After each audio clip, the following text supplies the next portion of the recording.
स्वागत है आप सभी का एक और न्यू वीडियो पर। देखिए एमपी बोर्ड एग्जामिनेशन 2024 में अब सिर्फ 3 महीने बचे हुए हैं एंड उम्मीद है कि आप सभी की तैयारी बढ़िया से हो रही होगी। आज के वीडियो में बात करेंगे अपन ऑब्जेक्टिव्स के बारे में कि आपके एमपी बोर्ड एग्जामिनेशन का जो क्वेश्चन पेपर आएगा उसमें ऑब्जेक्टिव का कितना क्या इंपॉर्टेंस होता है, क्या ऑब्जेक्टिव करके भी आप पास हो सकते हैं। काफ़ी बच्चे पूछते हैं कि अगर हम सिर्फ ऑब्जेक्टिव करेंगे तो क्या पास हम आराम से हो जाएंगे।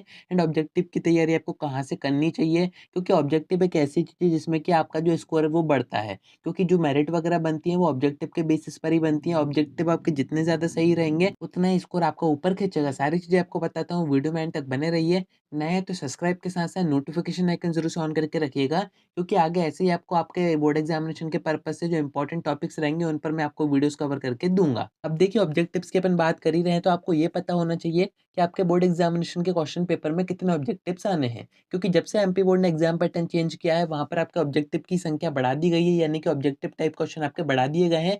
ऑब्जेक्टिव टाइप क्वेश्चन होते हैं आपके एक एक नंबर के, जिसमें कि आपकी सारी चीजें जाती हैं, match the pair, choose the correct and जो ट्रू फॉल्स वगैरह आते हैं, ये सारी चीजें इनके अंदर आ जाती हैं। एंड अभी जो बीच में अपडेट आ रही थी कि एमपी बोर्ड ये कर रहा है कि ऑब्जेक्टिव में सारी चीजें हटा के सिर्फ फिंगर ब्लैंक्स आएंगे, तो ऐसे इसका अभी तक कोई भी कंफर्मेशन नहीं आया है, तो आप अभी यही मानिए। एंड आपके ब्लूप्रिंट में भी यही दिया गया है, आपके ऑब्जेक्टिव्स में आपके सभी टाइप्स के क्वेश्चन आएंगे, क्योंकि अभी आपकी जो त्रैमासिक परीक्षाएं हुई हैं उसका जो क्वेश्चन पेपर आया था वो भी बोर्ड एग्जामिनेशन के पैटर्न पर ही बनना था।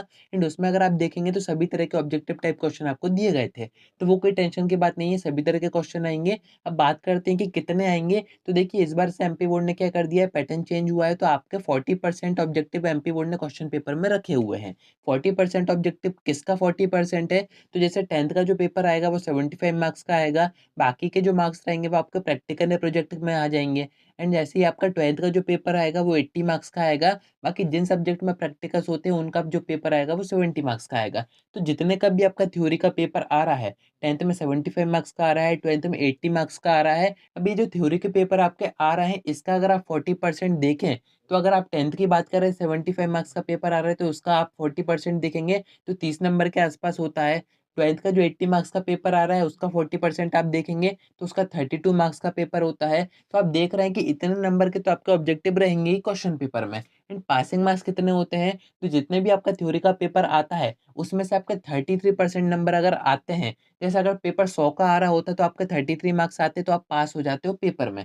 ऐसे अब आपका जो पेपर आ रहा है वो 80-70 मार्क्स के आ रहे हैं, तो इसमें से अगर आप 33% देखेंगे तो 33% जो मार्क्स हैं वो आपके ऑब्जेक्टिव्स में ही कवर हो जाएंगे। तो जो बच्चे ये सोच रहे हैं कि हम ऑब्जेक्टिव करके ही पास हो जाएंगे, तो आप सही सोच रहे हैं। अगर ऑब्जेक्टिव्स आपके पूरे सही होते हैं तो आप सिर्फ इन्हीं क्वेश्चंस में पास हो जाओगे, बाकी किसी भी क्वेश्चन को आपको टच करने की जरूरत नहीं है। पर ये सिर्फ वही बच्चे कर सकते हैं जिनको कि सिर्फ पास होना है, बाकी जिनको अच्छे स्कोर करने हैं, अच्छे परसेंटेज बनाने हैं, उनको तो पूरा पेपर करना ही पड़ेगा। एंड एमपी बोर्ड का एम भी यही था कि ऑब्जेक्टिव की संख्या अगर हम बढ़ा देंगे तो जो बच्चे पास नहीं हो पाते थे वो ऑब्जेक्टिव करके पास हो जाएंगे। बट यहाँ पर दिक्कत ये आती है कि जो बच्चे ये सोचते हैं कि ऑब्जेक्टिव करना आसान होता है, इसमें तो हम आराम से पास हो जाएंगे, कहीं इधर उधर से पूछ के हम कर देंगे, तो मैं आपको बता दूं ऑब्जेक्टिव जो पार्ट होता है वो सबसे ज्यादा टफ पार्ट होता है, क्योंकि उसमें आपको एक नंबर तो दिया जा रहा है, पर जैसे चूज द करेक्ट है, अगर आपको सही आंसर नहीं पता है तो उसमें आपको 4 ऑप्शन दिए गए हैं।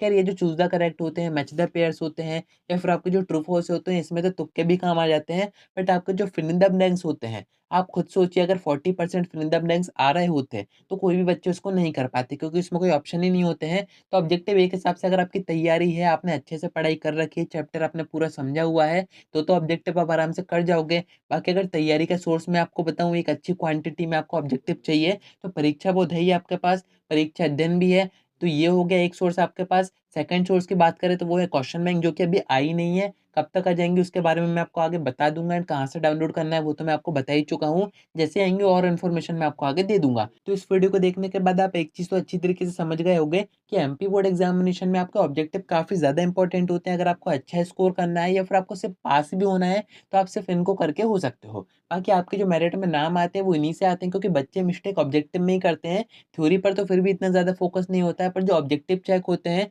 उनके पास जो आंसर शीट होती है उसी से same to same answer match करके चेक किए जाते हैं, तभी आपको मार्क्स दिए जाते हैं। बाकी थ्योरी तो सबकी अपनी अपनी होती है, तो वहां पर इतना ध्यान नहीं दिया जाता है। तो ऑब्जेक्टिव की तैयारी बढ़िया से कीजिएगा, बाकी और इंपॉर्टेंट ऑब्जेक्टिव आएंगे वो मैं आपको एग्जाम के टाइम पर दे दूंगा। कनेक्टेड रहिएगा। आज के वीडियो में इतना ही। कोई डाउट आता है कमेंट कर सकते हैं, या फिर आप मुझसे इंस्टा पर डीएम करके बात भी कर सकते हैं।